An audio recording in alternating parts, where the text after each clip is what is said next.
তৃণমূল কংগ্রেস জিন্দাবাদ জিন্দাবাদ জিন্দাবাদ মমতা ব্যানার্জি জিন্দাবাদ জিন্দাবাদ জিন্দাবাদ অভিষেক ব্যানার্জি জিন্দাবাদ জিন্দাবাদ আমাদের জিন্দাবাদ জিন্দাবাদ বন্দে মাতরম বন্দে মাতরম তৃণমূল কংগ্রেস জিন্দাবাদ তৃণমূল কংগ্রেস মামাটি মানুষ জিন্দাবাদ মমতা ব্যানার্জি জিন্দাবাদ অভিষেক ব্যানার্জি জিন্দাবাদ যতই করা হামলা আবার জিতবে বাংলা যতই করা হামলা আবার জিতবে বাংলা যতই করা হামলা আবার জিতবে বাংলা।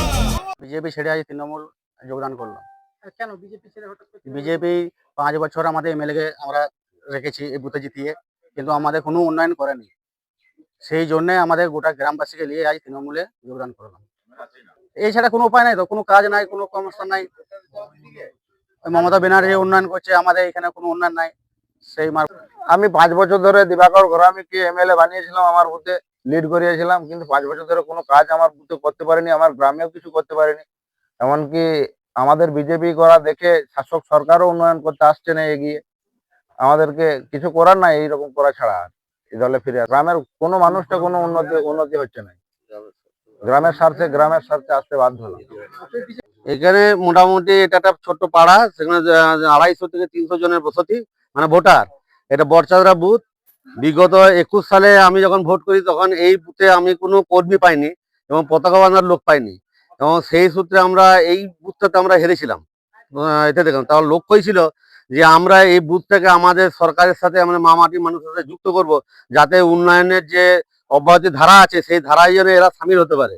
সেই সূত্র ধরে ঠিকঠাক করেই আমরা করেছিলাম, এবং আমাদের সাথে কথাই হয়েছিল যে আমরা এবারে সবাই মিলে তৃণমূল করবো। অন্ধকারে দেখা গেল সকালবেলাতে আজকে খবর পেলাম দিবাকর ঘরামি মহাশয় উন্নয়নের ডালি নিয়ে নাকি আমাদের এখানে র্যালি করতে এসেছিলেন। যখন র্যালি করতে এসেছিলেন আমাদের এখানে যুবক ছেলেরা সব তৃণমূলের পতাকা বাঁধছিল, দেখে তাদের সাথে ছাড়াও দেয়নি, শব্দও দেয়নি। আমাকে সঙ্গে সঙ্গে ফোন করে, দাদা এই ব্যাপার, এখানে দিবাকর ঘরামি গেল 5 বছর ধরে কোনো উন্নয়ন না করে আমার আবার এমএলএ ভোটের জন্য চাইতে এসছে। তা আমাদের মা বোনেরা সবাই চাইছে তুমি এসো, তোমরা হাত ধরে দিদির পতাকায় ছায়ার তলে আমরা থাকবো, যাতে করে আগামী দিনে আমাদের রাস্তাঘাট, ক্লাব, ঠাকুরতলা যা কিছু প্রয়োজন যেগুলো হচ্ছে চারিদিকে, সেগুলো যাতে আমাদের এখানে হয়, বৃদ্ধ ভাতা যেগুলো আছে সেগুলো যাতে আমরা সামিল করতে পারি, তার জন্য আমরা সবাই যোগদান করব।